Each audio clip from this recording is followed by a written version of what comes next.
नहमदुहु व नुसल्ली अला रसूलिहिल करीम अम्मा बाद फ़अऊज़ु बिल्लाहि मिनश शैतानिर रजीम बिस्मिल्लाहिर रहमानिर रहीम क़ुल जाअल हक़्क़ु व ज़हक़ल बातिल इन्नल बातिल कान ज़हूक़ा सदक़ल्लाहु मौलानल अज़ीम।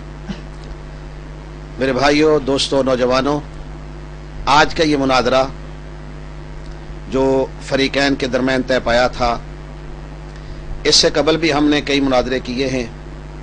चंद यों पहले एक मुनादरा गैर मुक़ल्लिदीन के साथ हुआ था, उसमें भी हमने अंदाज यही रखा था कि 10 घंटे तकरीरें करके भी वही रिजल्ट और 10 मिनट भी वही रिजल्ट। हमारे मुनादर मौलाना मतीउल्लाह राशिद ने वहां पर कहा था कि जो दावा आपने लिख कर दिया है, इस दावे के मुताबिक एक हदीस पेश कर दो, 1 लाख इनाम भी दूंगा, मसलक भी कबूल कर लूंगा। उनका सदर मुनादर कहने लगा, मौलाना बस आप अपने टर्म में तकरीर करते जाएं, हम अपने टर्म में तकरीर करते जाएं। अगर दलील होती तो उसी वक्त जवाब सामने आ जाता, लेकिन आखिर तक वो दलील पेश न कर सके। आज भी हमने सोचा यही था कि लंबी चौड़ी 6-6 घंटे की तकरीरों में कोई फायदा नहीं। एक ही बात कि इन्होंने कहा है कि ये हमारा अकीदा अल मुहन्नद अल मुफन्नद में लिखा हुआ है। हमने कहा चलो पहली तकरीर में ही ये अल्फाज जो लिखे हुए हैं, जो मौलाना खलील अहमद सहारनपुरी रहमहुल्लाह की लिखी हुई किताब अल मुहन्नद अल मुफन्नद है, जो कि उनकी जिंदगी के बाद 3 साल बाद तबाह हुई, इससे दिखा दो। मैं आज भी चैलेंज करता हूं, कल भी करता हूं, 5 लाख 10 लाख रुपया इनाम दूंगा। और ये बात यकीनन मैं सिर्फ मौलवियों की बात नहीं करता, बेहम्दिल्लाह ताला अल्लाह ताला ने मुझे इतनी मलकियत दी है कि मैं अपनी जेब से इतना खर्च कर सकता हूं, बेहम्दिल्लाह ताला। फिर मैंने वहां पर उनको ये भी कहा है कि मेरा रहायश मेरी वापटा टाउन के अंदर है, 2.25 करोड़ की कोठी है जिसमें मैं रह रहा हूं। मैं 10,000 का चैलेंज 10 लाख का इसलिए कर रहा हूं।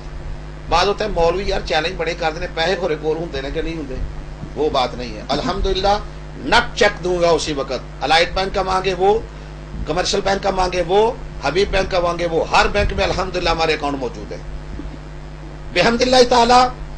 मेरे मुनाजिर ने जब ये बात कही तो मौलाना ने कहा देखो जी अल मुहन्नद में लिखा हुआ है। हमने कहा किताब पेश करो, बड़ा शोर गुल। लेकिन जब किताब पेश की तो अल मुहन्नद अल मुफन्नद के आगे एक और रसाला था जिसको अब्दुल शकूर तिरमिजी ने लिखा है।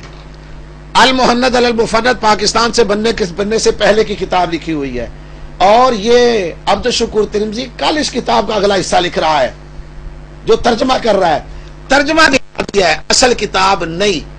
जब हम अंदर गए, हमारे अहबाब साथ थे, तो हमारे सदर मुनाज़िर ने कहा मौलाना ये किताब यहां से शुरू होकर यहां पर इसका ततिम्मा है आखिर, इसके आगे ये दूसरी जुज है। हमारा चैलेंज इसका है, जुज का नहीं है। हमारा चैलेंज किताब का है, बाद के हाशिए का नहीं है। तो मौलाना ने बड़ा देखा इधर उधर, मेरी किताब पकड़ ली, कहने लगे यहां का लिखा हुआ है कायद उलमाए देवबंद। तो मैंने हजरत से किताब पढ़ ली, मैंने के इसके पृष्ठ पे क्या लिखा हुआ है। उन्होंने फौरन जल्दी में ये किया, यूं वर्का उल्टाया, कहने लगे यहां तो कोई अकायद उलमाए देवबंद नहीं लिखा हुआ। तो मैंने कहा ये क्या लिखा हुआ है, अल मुहन्नद अल मुफन्नद यानी अकायद उलमाए लिखा हुआ है कि कोई। मेरा आज भी चैलेंज है पूरी हयातियत को, और अल्हम्दुलिल्लाह पूरे पाकिस्तान में मेरा नाम जानते हैं। मेरा आज भी चैलेंज, जब चाहे जिस वक्त चाहे जिस अदालत में चाहे हमें बुलाए, हम इंशाअल्लाह अजीज इनको 5 नहीं 10 लाख रुपया देंगे, लेकिन न खंजर उठेगा न तलवार इनसे, ये बाजू मेरे आजमाए। मसला के हक जमीयत इशाअत तौहीद व सुन्नह जिंदाबाद, उलमाए हक उलमाए देवबंद जिंदाबाद, साथ वकाफ साथ बुलंद अदालतमंद जुर्रतमंद अमीर जमीयत मौलाना नसरुल्लाह खान साहब राशिद जिंदाबाद, नाज़िर इस्लाम मौलाना मतीउल्लाह साहब राशिद जिंदाबाद, सदर मुनाज़रा सैयद रुस्तम अली शाह साहब जिंदाबाद। अल्हम्दुलिल्लाह इन मुनाज़री जो मद्दे मुकाबल आने वाले इनके बुजुर्ग हैं मौलाना कारी मोहम्मद इकबाल साहब, मेरे पुराने ताल्लुकात हैं उनके, दोस्तों की तरह, भाइयों की तरह। मैं 1 घंटा उनके साथ भी इसी मौजू पर बात करके आया, और मैंने कहा आखिर में कहा हजरत अब जो होना है होने दो, आज मैदान लग गया, मैदान लगने दो। तो वो फरमाने लगे यार वो सज्जाद बड़ा डांदड़ा कट्टी कट्टा निकलना निकल ही जाए। तो अल्हम्दुलिल्लाह अल्लाह के फजल और रहमत से जितने अहबाब अंदर थे वो समझ गए कि बाकी वो किताब और है, ये किताब उसका मुसन्नफ और है, इसका मुसन्नफ और जिसको से हमने चैलेंज किया है اس سے انشاءاللہ قیامت کی صبح تک یہ جواب اپنا مسلک ثابت کر نہیں سکتے ہیں. بحمداللہ ان میں ہمارا جنہوں نے دعویٰ لکھ کر دیا تھا، یہ ہمارے بھائی ہمارے ساتھ بیٹھے ہوئے ہیں، جو اس انتظامیہ میں بھی تھے، دعویٰ لکھ کر دینے والے بھی تھے، یہ بھی اندر موجود تھے. ذرا ان کے تاثرات دیکھ لیں. آپ کا نام؟ ظفر حسین. کہاں رہتے ہیں؟ منچا چٹا. آپ نے کیسا پایا اس مناظرے کے اندر؟ میں نے جو دیکھا اور سنا، کیونکہ وہ میرے ساتھ ہی انہوں نے اس قسم کی باتیں کی تھی کہ اگر آپ کا عقیدہ درست نہ ہوا تو ہمارے عقیدہ آپ کو تسلیم کرنا پڑے گا. الحمدللہ میرا عقیدہ جو تھا وہی الحمدللہ ہے جو میں نے دیکھا، کیونکہ جو انہوں نے بولا تھا کہ جس کتاب سے ہم اس کا حوالہ دے رہے ہیں انہوں نے اس سے ثابت نہیں کر سکے. جس سے ثابت کیا وہ ایک رسالہ تھا کسی اور کا لکھا ہوا، انہوں نے اس میں سے نکال کے دیا ہے جو کہ المحنت فالمحنت کا نہیں ہے. وہ دوسری کتاب. ہاں جی، آپ کا تعلق کہاں سے ہے؟ آگے آؤ. میرا تعلق لالیہ شہر. صاحب آپ ذرا آپ کا تعلق کہاں سے ہے؟ میرا تعلق لالیہ شہر سے اور میرا نام خالد حسین ہے. آپ نے اس مناظرے کو کیسا پایا؟ میں نے یہ سارا مناظرہ سنا اور اس میں نے یہ نوٹ کیا اور یہ سمجھا کہ یہ لوگ اپنے جلسوں میں اپنی تقاریر میں یہ کہتے ہیں کہ المحنت جو ہے نا، اس میں جن علماء کے نام ہیں وہ اصل دیوبند ہیں اور باقی جو لوگ ہیں وہ ان سے منسلک ہیں، وہ اصل دیوبندی نہیں. جب آپ لوگ اصل دیوبندی ہیں تو اپنا حوالہ بھی اصل دیوبندی سے دکھائیں. آپ اب 2 نمبر دیوبندی کیوں بنتے ہیں؟ تو آج کی اس تمام کارروائی میں یہ چیز ابیضاں ہوگی کہ یہ لوگ حقیقت میں 2 نمبر دیوبندی ہیں، ان کا اصل دیوبندیت سے کوئی تعلق نہیں. اور یہ اس مناظرہ میں اتنے ذلیل و خوار ہوئے ہیں جس کی کوئی انتہا نہیں. اور میرا مد مقابل جو ہے وہ کہتا ہے کہ آپ نے اس چیز کو لالیاں میں اویزہ نہیں کرنا. میں نے کہا حضرت لالیاں تو کہا یہ پورے ملک میں یہ اویزہ ہوگا. حق جو ہے وہ چھپا نہیں رہتا، وہ پورے ملک میں انشاءاللہ اویزہ ہوگا. جی آیا ہوا تھا، وہ مد مقابل آیا ہوا تھا.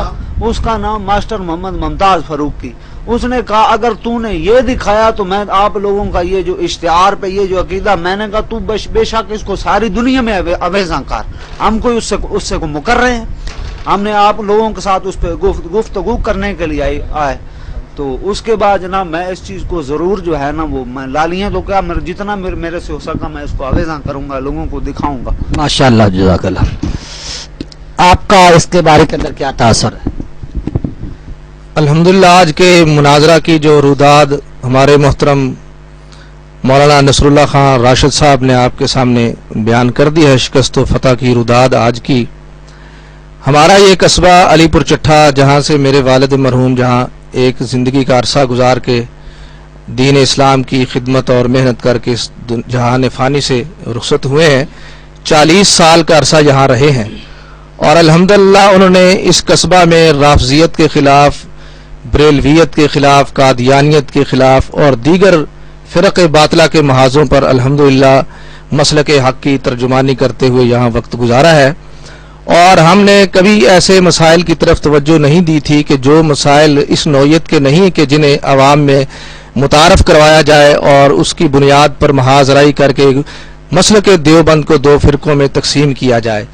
لیکن بدقسمتی سے پچھلے 4-5 سال سے مولانا محمد اقبال نعمانی صاحب کے فرزند محمد قاسم نعمانی اور مولانا قاسم نعمانی کے بہنوئی افضل عثمانی صاحب، انہوں نے میرے ساتھ ذاتی پرخاش کی وجہ سے، ذاتی رنجش کی وجہ سے، ذاتیات کی بنیاد پر انتقامی طور پر اس علاقے میں مسئلہ حیات اور ممات کو جو ہے وہ فروغ دیا.